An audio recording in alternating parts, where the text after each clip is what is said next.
No one is here forever. We are just ancient mosaics passing through time and space, morphing into nothingness and everything. Our footprints, a fleeting whisper on the sands of eternity's shore. Yet in this brief, shining moment, we are free to roam and explore the world.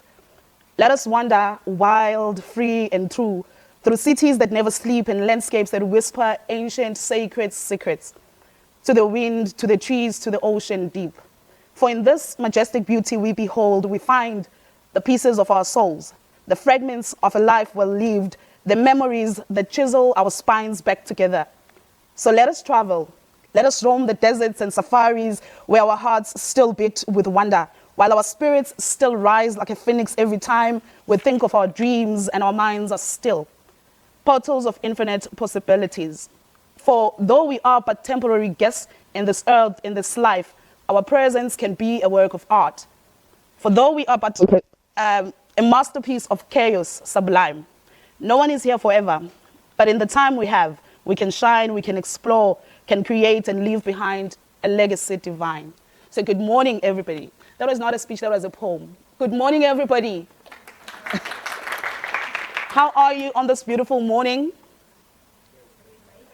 I'm great to hear you speaking because everybody has just been quiet. So I'll greet again. Good morning, everybody. Sanbonani, Sabah al-Khair, Dobra Utra, Assalamu alaikum wa rahmatullahi wa barakatuh.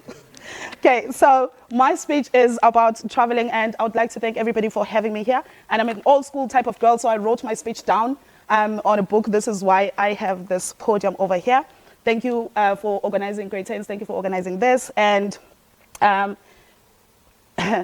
I'm excited to share with you how traveling has actually transformed my life, because we don't realize it, but we are parts of places that we've been and people that we have met along the way. I haven't traveled that much. I wish I could travel the world, but I've only been to South Africa because I was born there, and I've been to Abu Dhabi, the UAE. I worked there for a year. I came to Uzbekistan. I've been to Turkey, and I've been to Ethiopia because I passed through there, and I will tell you a story about Ethiopia. Very short story, but it taught me a lot, and it just changed me in a way. So, and as much as we love traveling, as much as I love traveling, I must confess, I'm terrified of airports, people running around all the time, and I think, did I just miss my plane? And then I get into that plane, I can't stand the turbulence, and people always ask me, how come you always say you're scared of airplanes? Because you are always forever traveling. Guys, I'm scared of the turbulence. Who has been in the airplane here? And how do you guys feel about the turbulence? I was like, you're just sitting there in this metal tube and you're like, oh my God, can gravity not take a break? Or am I the only one who's scared of the turbulence? And I'm also scared of the landings. I hate landing with all my life. Sometimes it makes me sick. But the moment I land, I'm already booking my other trip. And this is how I just keep falling in love with traveling, because it teaches me a whole lot of lessons. And I'd like to share with you some of the lessons that I've learned while I was traveling and how that built my character and how that made me grow as a person. Okay, so there's something about exploring new cultures, meeting people, and trying new foods that make me feel alive. And when I first came to Uzbekistan, I tried a lot of foods, and I love pulov and fried lakman only. I don't like tumbarak. I'm sorry, guys. And my Uzbek friends are always saying, please try the tumbarak. But I'm like, no, I just want pulov. No, I just want fried lakman. Do you have lakman? They're like, no, we have the lakman in the soup. And I'm like, no, I don't want that one. So like I said, today I'll talk about how traveling shapes our identity and our character and teaches us about ourselves and connects us with others in a way that we never expected. When I first traveled abroad, my parents said to me, where are you going? What if you die where you're going?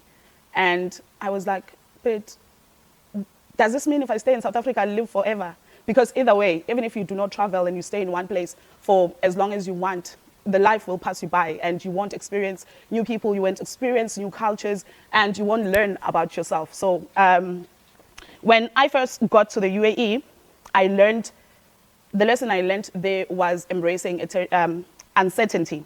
So I felt very anxious about navigating a new country, the language barriers, and the heat, the busy streets of Dubai. But through all of this, I realized that uncertainty can be a beautiful thing. I learned to embrace the unknown, to trust the strangers, and to find joy in the simplest of moments, like getting into a car and you find that, oh my God, the car has aircon because it's very hot in the UAE. And I learned to be more open to new experiences. And the Emirati people, the Arabs, taught me how to have deep love for family and tradition, which made me reflect and appreciate my roots more, because Arabic people are people that are very centered on culture, on family. And I learned Arabic phrases that I still use today, and it has become part of my everyday life, so much so that people always ask me if I am Muslim, and my students ask me that all the time, because I'll be saying inshallah, assalamu alaikum, alhamdulillah, mashallah all the time, and it has become part of who I am. And every time I say inshallah, there's a kind of hope that I have within me.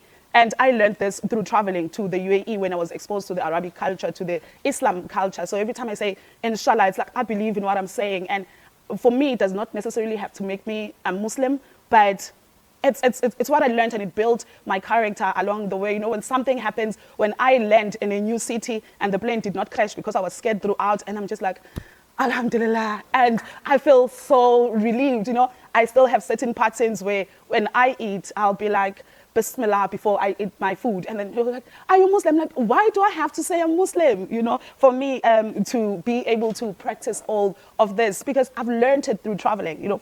And so when I went home for the first time from the UAE, then the Ethiopia story comes in. So when I was in Ethiopia, I did not learn any deep stories there. I just learned that you must not have a 1 hour layover. Those are very dangerous. Guys, don't have a 1 hour layover, because when I was there at customs, oh, that's one thing I hate about airports also. The customs, because they ask you to take off your belt, take off your shoes, and you are there, they opening your bags and all of these things. I'm like, when is this agony ending? So when I was in Ethiopia, I was passing through because I had a hand carry and a backpack. So when I put everything there, because I was also chasing time, I had a 1 hour layover, I had to catch a flight to Johannesburg, only for me to realize when I got to the boarding gate of Johannesburg that I do not have my backpack, because I needed to buy some water. I was like, oh my God, what's this? I never ran like this. And then you can see how, guys, I'm a giant. So I was just here, oh my God, oh my God. But that taught me a lesson. Whenever you are traveling, try to avoid flights that have 1 hour layover, so you give yourself enough time to be able to settle in. And I found my bag, and alhamdulillah, I made it to the boarding gate on time. And then me coming back, I also had a connecting flight through Ethiopia. And the lesson I learned there was never go to the airport broke. Always make sure you have money. But I went home, I spent all my money home, so I had money for my flight ticket. So when I got to the airport and I'm trying to buy coffee, my layover was 9 hours this time around. I get there and I'm like, oh my God, okay, so what am I going to buy here? Coffee is $5. I'm like, no. Give me 0, ma'am. 0 is only is also a number. Mark me absent. I'm not going to buy coffee for $5. And then I had to sleep on those airport benches, and the whole time I'm like, what am I going to do? And it was uncomfortable, but one thing I learned about myself there is that I can actually be a patient person, because throughout my life, I always knew myself as a person who's very impatient. I get angry very quickly. I like to do things at my own pace, and if something distracts me, then I'm like, I can't wait. Even waiting in a queue, if I go to the bank and there are 5 people and there are 10 people on the line, I'm like, nah, I'm not going to wait here. But that taught me a lot about patience, and because what else did I have to do? You know, I had to wait there and make sure that I catch my next flight. And then before I talk about Uzbekistan, because that's the second country I came to after UAE, I'll save the best for last. Yeah? So I'll talk about Turkey and the lessons I learned there. So in Turkey, I learned the beauty of finding yourself lost in the streets. And you may think that I'm talking about being lost in architecture and the historical sites and the historical heritage. No, I'm talking about like being lost. I was lost at some point, and I learned that never go anywhere without your power bank. because my phone died. I'm there, you know, taking photos with my Galaxy S24 Ultra, bought cash there by the by the Galata Tower. Girl is feeling herself, selfies. Next thing, my phone battery, I did not realize that my phone battery was low, but I was like, okay, I'll stop updating statuses so my battery will be okay. I ordered food at this restaurant, and when it was time to leave, and I'm trying to navigate now to the hotels. It was my first day in Turkey, and then I got lost, and I'm just like, and if you've been to Istanbul, like Turkey, it's very steep. So at some point you'll just be walking and there's small passages that are very steep. And I'm like, oh my God, what am I going to do now? And then I wanted to cry. But then the time when I wanted to cry, I had to, because I'm a crybaby. So by the time I wanted to cry, I had to slap myself and like, if you're crying now, how are you going to get help? So I learned to also be resilient and to be patient and to never be afraid to ask for help. As much as some people were like, no, English, blah, blah, blah, blah, in Turkish, basically saying that they don't understand English, no. And then luckily I found one guy in a shop that helped me navigate it for me through his phone. And and then he was like, actually, your hotel's not far from here. I'll just take you there. And then he took me just around the corner and I found my hotel. And this also made me realize that, you know, we are not an island. You know, like you have to always ask for help when you are around people. And it's also important to learn phrases of a country. I think this also goes back to what Guli was talking about, languages. So as you travel, you get to learn new languages because people feel a sense, you don't just become a tourist when you are traveling, or when you are traveling, they don't now see you as a tourist, but they see you as part of the story, part of their story. And, you know, I still get to a shop and I'll be like, Assalamu alaikum, Yashima says, and then I'm like, ooh, Uzbek chat. I don't know what they say, but saying that, do I speak Uzbek, you know? I get into a taxi and be like to a driver's trusted there and like, I'm like, Gakdila, and then I'll end up speaking in Russian, just basically saying where I'm going, and then the driver will think I know Russian, and then I'm like, я не понимаю по-русски. Я не знаю по-русски. But, you know, it's like they get, the people of that country now take you as one of them. I know a lot of, you know, when I say Dumbar Ajaib, actually says Miss Silon Dumbar Ajaib. That's my favorite phrase, Dumbar Ajaib all the time. So when I was also in Turkey, I learned like phrases like Teşekkürler, yes, which means like thank you. And then I'd get off the cab and just say that because that was the only thing I knew in Turkish. Or when I get into a cab, I'd be like, Marhaba, then I feel like, oh, okay, I know some Turkish. Okay, and then I met some travelers also that organized a tour. We shared meals and stories and laughter, and I felt a deep sense of belonging there.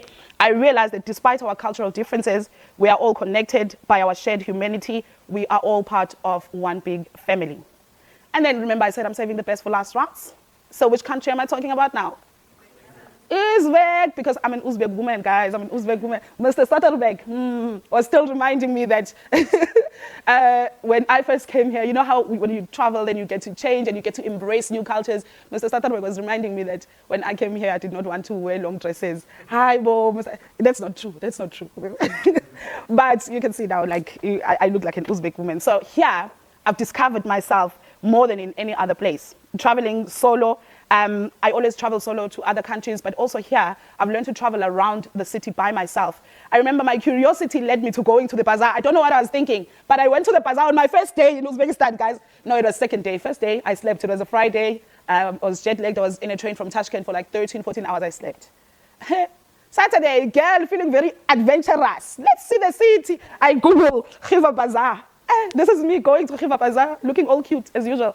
So when I was met with a lot. I did not anticipate what happened to me there because a lot of people started wanting to take pictures of me, and others were touching my hair without even my consent. I came out of that place very traumatized. I saw the first damas and I was like, take me to Khiva Presidential School. And there were like 20,000 soom, only for me to learn 2 days after the damas was only 3,000 sooms, you know. But it was that's how you learn to grow, because if you stay in your comfort zone, or when you wait for people to do things with you, you'll never do anything and you'll never learn. Now I'm able to, you know, see when trouble is coming, that, okay, there are a lot of people that are going to ask for a picture of me, and then I'll just look the other direction, or I'll just say nyet, or yok, like, and then I just move along. So I tried new foods here, and I've been able to adapt to the different customs because the culture is very different to my own. But in all this process, I've discovered new strengths about me, new passions. Like, I did not know I like walking. Now I can walk an 8-kilometer walk. The other day I walked 8 kilometers, guys. I walk like every day, play my nice music there. And I've learned to look at things from a new perspective. I've learned to be more confident, more curious, and more open-minded. And I found my pen again, which means I started writing because I grew up, like, I like poetry. So I started writing again recently, and I went back to reading and meditation. And basically, for us to talk about Uzbekistan, it will take me the whole day. Okay. And talk about writing, I forgot. In the UAE, guys, I had my whole show, like, in this very nice restaurant. And then there was a poster with my face and everything. And then a lot of people came through, and it was a success. But it was just, I was like, I did not know people would actually buy tickets and come to a place just to watch a full set of a poetry show. And it was beautiful. It was amazing. So as I'm about to wrap this up, I'd like to share some more few thoughts. At every destination, I've met someone who has made me rethink about my beliefs, or laugh until I cried. Yes, I cry when I laugh too. Like, when I laugh a lot. Ask my great sense. Where's Abdul Karim? So my grade 10s have seen me crying in class because I'm sure if Mr. Stutterberg walked into class, he was going to think they did something wrong. And, I was literally crying and I was laughing. And I remember some fellow traveler telling me that we all share one big family tree. We just have different branches. This made me realize that we are all spiritually connected, even when we think we are just traffic lights robots a lot. So now they picked up that word. I'm like, why am I even calling traffic lights robots? But that's because that's a word they learned from me. So we learn from people. And then sometimes we go to a place and feel like a fish out of a pond. Yet those moments teach us most about ourselves. They push us to adapt, to grow. They teach us to adapt and grow. This is not just about traveling. It's about a journey of life, and you must live without regrets. Life is too short to stay in one place doing the same thing every day. Every trip is an opportunity to learn something new, not just about the world, but about ourselves also. So next time you find yourself at an airport, embrace the excitement, the fear, the connections, and remember each experience shape who you are and who you are meant to become. So let's keep exploring, laughing, and growing. And my favorite phrase is, do not just exist, but live. Some people spend the rest of their life just existing. We know that is Silondiwe. You do one thing over and over again, but you're not living. Living means going out there, meeting new people, learning new things every day. And my favorite quote is, a world is a book. And if you do not travel, you only read one page. So imagine having a book with 1,000 pages and you only read one page, because the page will be where you grew up, where you lived your life, and where you're going to die. So you must think about it that way. And funny enough, at our deathbed, I've never died, but I can just imagine that on our deathbed, we are not given, they don't bring the cars or your businesses or the money that you've saved in the bank and put it here for you. They don't do that. But while you're sitting there, I can just imagine that you'll reflect back on the times that you spent, the memories that you have of this world, where you've been, people that you've met, and how they made you feel. That's all that you have, and that's all that you will take to the grave with you. And do not rob yourself of the most life's beautiful moments and lessons. So, let me reintroduce myself. My name is Silondiwe Mathebula. I was born in a small village called Tatane in Ladysmith, KwaZulu-Natal in South Africa. I've been to the UAE, I've traveled to Turkey, been to Ethiopia for 9 hours, and I live in Uzbekistan. I love poetry, I love art, I love ancient cities. Chankala is my favorite. I love historical artifacts. I love pulov, I love fried lakman, I love biryani. And all of who I am is basically constructed by the places I've been and the people that I've met throughout my life. So travel, guys, to find yourself.